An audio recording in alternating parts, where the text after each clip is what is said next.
네, 드디어 나왔습니다. 문 대통령이 이낙연 국무총리의 후임으로 국회의장 출신의 민주당 정세균 의원 지명했습니다.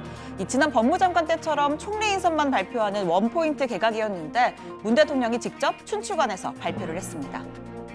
정부는 그동안 함께 잘 사는 나라를 만들고자 노력해왔습니다.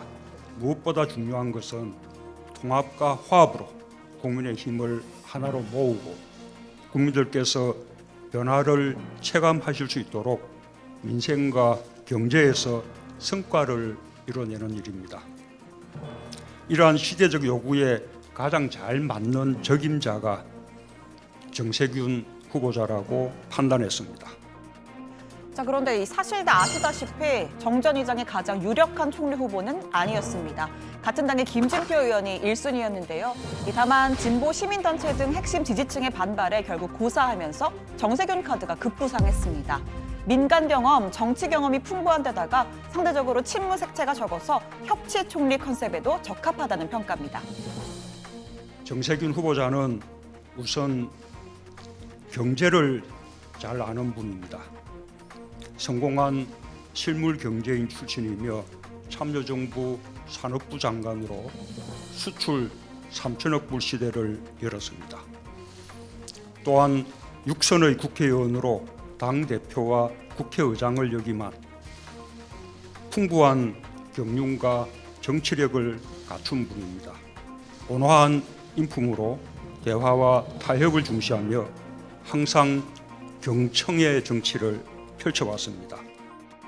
네, 정 전 의장, 아니 이제는 정 후보자라고 불러야겠죠. 원래는 회사원 출신입니다. 쌍용에서 상무이사까지 지냈고요. 정계에 입문한 뒤에는 고향인 전북에서 내리 4선을 했습니다.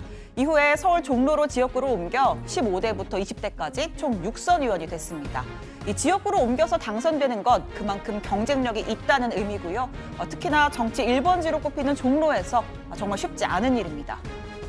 네, 맞습니다. 제가 미스터 스마일입니다. 네. 그 호빵맨에 나오는 세균맨도 악당이지만 네. 하여튼 능력이 있잖아요. 능력이 있어야 돼요, 능력. 저는 뭐 제가 이번 총선에서 승리할 거라고 봐요. 저의 지난 4년 동안의 성적표와 그분들의 과거의 자기 직책에서의 성적표를 비교해 보면 이미 차별화가 되어 있는 상태이고요. 네, 2016년 20대 총선 때입니다. 정 후보자 결국 사전 여론조사 결과를 뒤집고 강적으로 꼽히는 오세훈 전 서울시장을 꺾고 당선됩니다. 자, 이후에 20대 전반기 국회의장을 맡아서 승승장구하는데요. 헌정사상 두 번째 대통령 탄핵안이 국회를 통과할 때 의사봉을 두드린 당사자기도 합니다. 총 투표수 299표 중 가 234표, 부 56표, 기권 2표, 무효 7표로서 대통령 박근혜 탄핵 소추안은 가결되었음을 선포합니다. 네, 이 경랑의 국회 상황에도 미소를 잃지 않던 이 모습 때문일까요? 다정한 세균맨, 균블리, 스마일, 꽤 귀여운 별명이 여럿 붙었습니다. 의장실에 이렇게 인형까지 둔 걸 보면 본인도 꽤 마음에 들어한 것 같은데요. 또 잘 알려지지 않은 이런 별명도 있습니다. 다음 중 정세균 국회의장의 별명으로 그나마 적절하지 않은 것을 좀 골라봤는데요. 올드 조승우? 조승우 이름은 잘 아는데 사실 얼굴은 잘 기억이 안 제가 나거든요. 지금 모르실 것 같아서 혹시나 그럴 것 같아서 준비를 좀 했습니다. 이분이 조승우인데 예. 저보다 좀 못생겼는데. 굉장히 인기가 많은 배우여서 아니, 제가 반어법으로. 단어법으로 하신 거죠? 그 올드 조승우보다 형님 조승우가 어때요? 알겠습니다. 네, 지금까지 살펴본 것만 봐도 기업 경력이 있는 경제총리, 정치 연륜이 있는 협치총리, 또 별다른 구설이나 비리에 연루된 적이 없는 청렴총리, 어느 면으로 봐도 무난한 인선이라는 평입니다. 다만 불씨가 하나 있는데요. 입법부 수장 출신의 국무총리행 전례가 없다는 점입니다.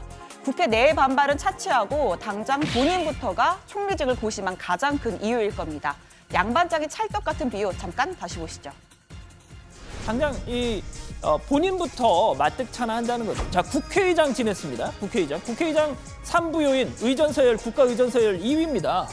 그런데 대통령 밑에 가서 총리를 의전서열 5위.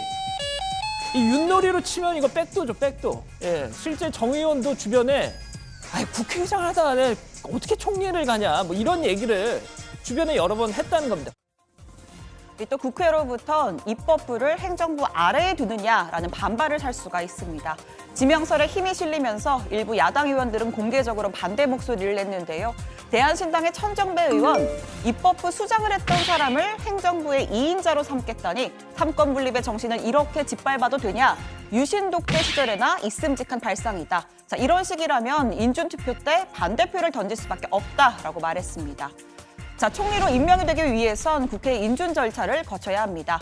아시다시피 국회는 패스트트랙 법안 상정을 놓고 극한의 대치를 이어가고 있습니다. 정 후보자 총리 인준 동의를 위한 본회의 자체가 열릴 수 있을지도 불투명한 상태입니다. 자, 또 하나 원활한 교통 정리가 된다면 정 후보자가 총리실로, 이낙연 총리가 비는 종로로 가게 되는 건데요. 이 총리가 21대 총선에 나오려면 내년 1월 16일까지는 총리직에서 내려와야 합니다. 그 전에 후임 인준 절차가 마무리돼야 자연스러운 선수 교체가 가능할 겁니다.